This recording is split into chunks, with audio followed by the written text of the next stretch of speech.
Today, we're diving into a story where the study of language becomes, well, the front line of a historical battle. It's all about a single book, this masterpiece of scholarship that went head-to-head with the official story of an entire empire. I know what you're thinking. How can a book about linguistics, the study of language, be a revolutionary act? It sounds pretty academic, maybe even a little dry. But what if a book about the history of how a language sounds could actually shake the foundations of a political ideology? Okay, let's get into it.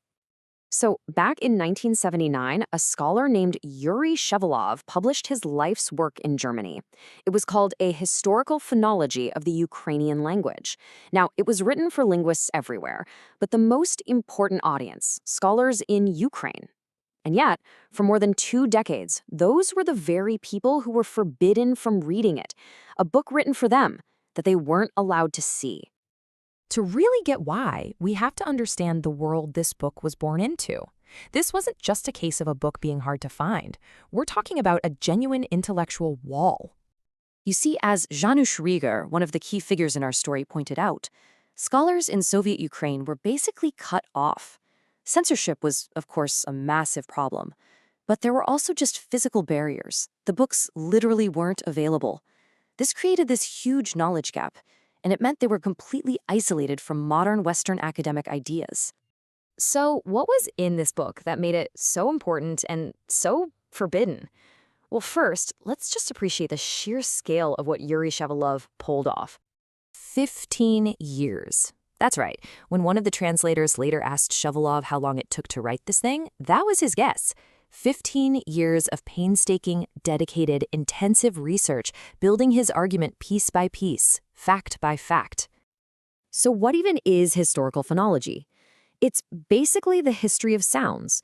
Shevelyov meticulously tracked how the sounds of the Ukrainian language changed and evolved over centuries, all the way from its earliest roots to the language spoken today. He used a mountain of historical texts and dialect examples to build this incredibly detailed family tree of a language. But here's the thing. Buried inside all of that incredible academic detail was one central argument. An argument so radical that it flew in the face of the official state-approved history. This is the moment a book about sounds becomes a political firebomb. And this slide lays out the conflict perfectly. For decades, the official story was that Ukrainian, Russian, and Belarusian all came from one single unified language of Kievan Rus, like they all shared the same linguistic cradle. But Shevelyov's evidence completely dismantled that idea. He showed that actually the region was linguistically diverse from the very beginning. There was no single common language that the others just branched off from. And you've gotta love how Shevelyov himself put it. He called this whole idea of a unified language a metaphor, just like when we talk about the sun rising and setting. I mean, we all know that's not what's scientifically happening, right? The Earth is spinning. But it's a useful traditional story. He argued the common language theory was exactly the same. A convenient story, but not the scientific reality. And that's the absolute key here. This wasn't just a bunch of scholars arguing about ancient grammar.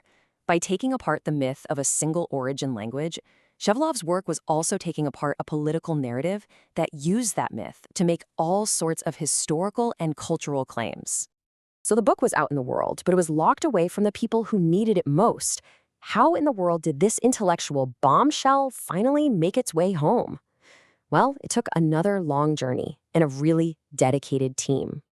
The journey home took 23 years. Just think about that.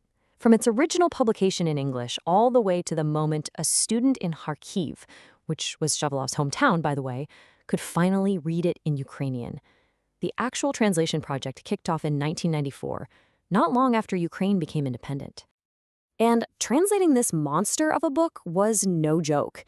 It took a team of scholars over 4 years to do it.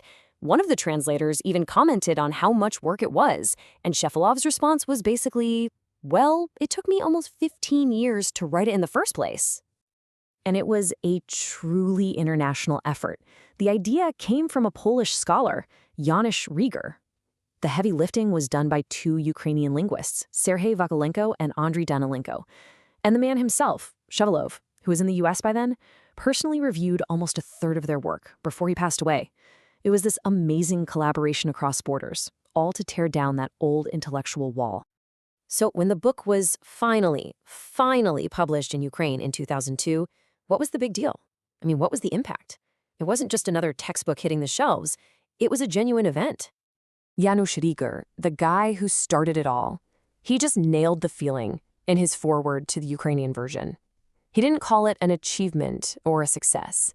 He called it a great holiday, a celebration for an entire academic community that had been cut off from one of its most important minds. And the impact was huge, and it was immediate. It finally brought modern, Western ways of studying linguistics to scholars all over Ukraine. It filled that knowledge gap that had existed for decades, and it became required reading in universities. It didn't just add to the discussion, it completely reshaped the entire field for a whole new generation. You know, in his original preface, way back in 1976, Shevelyov wrote these incredibly hopeful words.